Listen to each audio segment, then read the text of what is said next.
राधा के पिता राम किशोर एक पुराने दर्जी थे। शहर के कोने पर उनकी एक छोटी सी दुकान थी। राधा भी कपड़े सिलने में अपने पिता का साथ देती थी।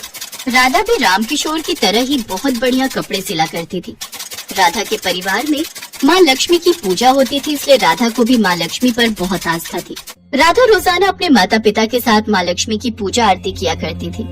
राधा की उम्र शादी के लिए काफी हो चुकी थी, पर राधा के लिए कोई अच्छे घर का रिश्ता मिल ही नहीं रहा था। राधा के माता पिता चाहते थे कि अब राधा की शादी हो जाए, इसलिए वो काफी समय से राधा के लिए अच्छे घर का रिश्ता ढूंढ रहे थे।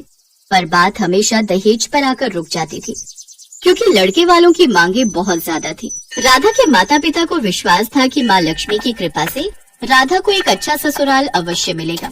आखिर एक दिन राधा के लिए एक बहुत अच्छे घर का रिश्ता आया। उनकी दहेज को लेकर कोई मांग नहीं थी, पर एक मांग ऐसी थी जिसे सुनकर राधा के माता पिता थोड़े चिंतित हो गए। देखिए भाई साहब, हमें आपकी बेटी पसंद है, पर हमारे घरों में शादी के बाद कोई भी बहू बेटी नौकरी नहीं करती, इसलिए हम ये कभी नहीं चाहेंगे कि राधा शादी के बाद कपड़े सिलने का काम करे। शादी से पहले तक तो ठीक था, ये आपके साथ सिलाई का काम कर लेती थी, पर शादी के बाद राधा को ये सब बाहर के काम छोड़कर घर के काम काज देखने होंगे।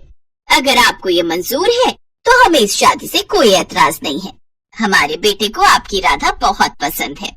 राधा अपने पिता के चेहरे पर चिंता देख रही थी। वो जानती थी कि उसके पिता बहुत समय से उसके लिए लड़का देख रहे हैं और राधा की उम्र भी काफी हो गई है। अगर ये रिश्ता भी मना हो गया तो उसके माता पिता चिंता में बीमार हो जाएंगे, इसलिए राधा ने खुद ही शादी के लिए हाँ कह दी। माँ पापा, मुझे ये रिश्ता मंजूर है, मैं इस रिश्ते के लिए हाँ कहती हूँ। लीजिए, अब तो आपकी बेटी ने खुद ही हाँ कह दिया है, तो अब शादी की तैयारियां करते हैं और एक अच्छे मुहूर्त में राधा और दीपक की शादी कर देंगे। राधा माँ लक्ष्मी से प्रार्थना करती है कि उसने जो फैसला लिया है वो उसमें उसका साथ दे और उसे हिम्मत दे। राधा बेटी, तुझे तो कपड़े सिलना बहुत पसंद है, तूने शादी के लिए हाँ क्यों कह दिया बेटी? हम कोई और रिश्ता ढूंढ लेते, कहीं तो हमारी वजह से तो इस शादी के लिए हाँ नहीं कह रही। हाँ राधा बेटी, तू तो अपने पिता के साथ कपड़े सिलने में बहुत सहयोग देती है और तू ससुराल जाकर इन सब से एकदम दूर हो जाएगी। मुझे लगता है तू सिर्फ हमारे लिए इस शादी को हाँ कह रही है, नहीं तो तूने तो पहले ही सोचा था कि तू सिलाई का काम हमेशा करेगी। माँ कोई बात नहीं, कभी कभी जो हम चाहते हैं वैसा हमेशा तो नहीं होता ना, और मुझे कोई दुख नहीं है, मैं बहुत खुश हूँ। आप मेरी शादी की तैयारियां करो, क्या पता इसमें माँ लक्ष्मी की इच्छा हो। मैं जानती हूँ माँ लक्ष्मी हमेशा मेरे साथ है और वो मुझे हमेशा हिम्मत देंगी। राधा के माता पिता माँ लक्ष्मी का नाम लेकर शादी की तैयारियां शुरू करते हैं और कुछ दिनों बाद राधा की शादी हो जाती है। सूर्यकोटि संप्रभा। शुरू में राधा को बहुत अजीब लगता है, क्योंकि वो तो शादी से पहले सुबह सुबह अपने पिता के साथ नहा धोकर तैयार होकर पूजा पाठ करके अपनी दुकान पर चली जाती थी और वहाँ पर शाम तक कपड़े सिलने का काम करती थी। अब शादी के बाद राधा को सुबह उठकर दुकान पर नहीं जाना था, उसे तो घर के काम करने थे, घर की देखभाल करनी थी। राधा थोड़ी उदास तो हो गई, पर उसने ये सब माँ लक्ष्मी की इच्छा जानकर स्वीकार कर लिया। दिन बीते, राधा की शादी को 3 महीने हो गए थे। राधा एक अच्छी बहू, एक अच्छी पत्नी होने का फर्ज पूरी तरह से निभा रही थी, इसलिए राधा की सास अपनी बहू से खुश थी। राधा की ननद शोभा दूसरे शहर में रहती थी। कुछ दिन पहले ही राधा के नंदोई अशोक ने एक बुटीक खोला था। राधा की ननद शोभा प्रेग्नेंट थी और उसकी गोद भराई की रस्म थी, इसलिए राधा अपने ससुराल वालों के साथ अपनी ननद के घर फंक्शन में पहुंची थी। भाभी, शादी के बाद आपसे अब मिल रही हूँ, कैसी हो आप? मैं ठीक हूँ शोभा दीदी। शोभा, दामाद जी नजर नहीं आ रहे? हाँ माँ, वो सुबह से ही निकले हुए हैं, घर में फंक्शन है, सारी तैयारियां भी हो रही हैं। पता नहीं सुबह सुबह कहाँ चले गए। आज तो बुटीक भी नहीं खोलना, यहाँ घर पर काम था, पता नहीं फोन भी नहीं उठा रहे। बुटीक पर मैं दिखाता हूँ, क्या पता जीजू वहीं हो, तू परेशान मत हो। हाँ, फंक्शन में तो अभी समय है, दामाद जी आ जाएंगे, चल तू तैयार हो जा। शोभा जैसे ही तैयार होने जाने लगती है तभी अशोक आ जाता है, पर अशोक बहुत परेशान था। क्या हुआ, आप सुबह से कहाँ थे? मैंने कितने फोन किए, मैं तो घबरा गई थी। आप इतने परेशान क्यों हो?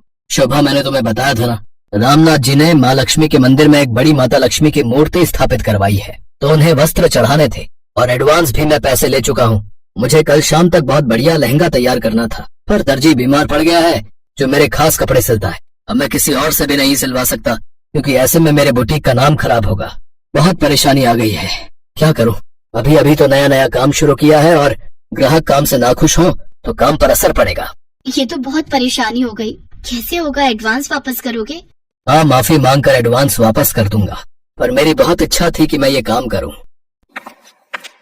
जीजू, अगर आप कहो तो मैं माँ लक्ष्मी के लिए लहंगा तैयार कर दूं। मैं आपको कल सुबह तक तैयार करके दे दूंगी। अब क्या तुम सिलाई जानती हो राधा? हाँ जीजू, राधा के पापा दर्जी हैं और राधा शादी से पहले अपने पिता के काम में हाथ बटाती थी। वो तो माँ। दामाद जी, राधा बहू को कपड़े सिलना आता है। वो तो शादी से पहले मैंने ही मना किया था कि शादी के बाद राधा कपड़े नहीं सिलेगी। पर राधा बहू, आज मैं तुम्हें खुद कहूंगी कि तुम माँ लक्ष्मी के लिए लहंगा तैयार करो और दामाद जी की मदद करो।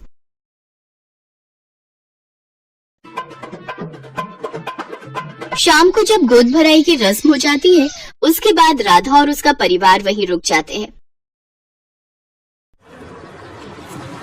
राधा अशोक के बुटीक में पूरी रात बैठकर माँ लक्ष्मी के लिए लहंगा तैयार करती है। राधा की सास और बाकी सब राधा की मेहनत को देख रहे थे और फिर अगली दोपहर तक राधा माँ लक्ष्मी के लिए बहुत ही सुंदर लहंगा सिलकर तैयार कर देती है। राधा, तुमने लहंगा बहुत सुंदर तैयार किया है। रामनाथ जी को माँ लक्ष्मी का लहंगा बहुत पसंद आया। उन्होंने हम सबको मूर्ति स्थापना के लिए निमंत्रण दिया है।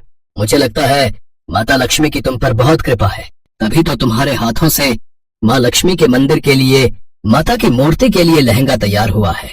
हाँ भाभी, ये तो सच है। माता लक्ष्मी की आपके ऊपर बहुत कृपा है। राधा बहुत खुश होती है और अपने आप को बहुत सौभाग्यशाली मानती है कि उसने माता लक्ष्मी के लिए लहंगा सिला। राधा माँ लक्ष्मी को धन्यवाद कहती है। अगले दिन जब राधा अपने ससुराल वालों के साथ वापस अपने शहर जाने लगती है तो अशोक उसे एक बात कहता है। राधा, एक काम क्यों नहीं करती? तुम तो बहुत अच्छी सिलाई जानती हो। तुम मेरे बुटीक के लिए कपड़े सिलो ना, अगर तुम चाहो। मतलब तुम बहुत अच्छे कपड़े सिलना जानती हो, इसलिए मेरे मन में ये बात आई। दामाद जी, राधा बहू सिलाई जरूर करेगी। मेरी दर्जी बहू अब से आपके बुटीक के लिए काम करेगी। मैं तुम्हें सिलाई के काम के लिए नहीं रोकूंगी बहू।